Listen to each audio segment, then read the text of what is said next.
You know, Alan Kreider, who is kind of this kind of foremost historian on the early church, and he talks a lot about how in the early church there was just like the believers like exploded in the first few centuries. And yet it wasn't a time when it was really, I don't know what the right word is, respectable to be a Christian, just like I think in our day and time right now, it's not necessarily respectable. Why did people choose to go that way anyway?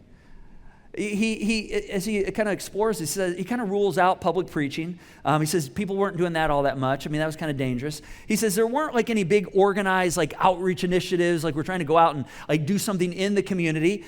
He said there's really no evidence that Christians were even praying for like conversions, all right, as a top priority. They were praying, the one thing they were called to do is pray for people who are their enemies, like they were praying for people who persecute them.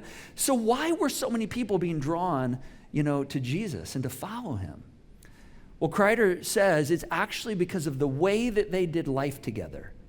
Like their lives were being transformed because of the way they lived and shared and were patient with one another and bared one another's burdens and the way they respected one another. And because of that, people were actually attracted to them.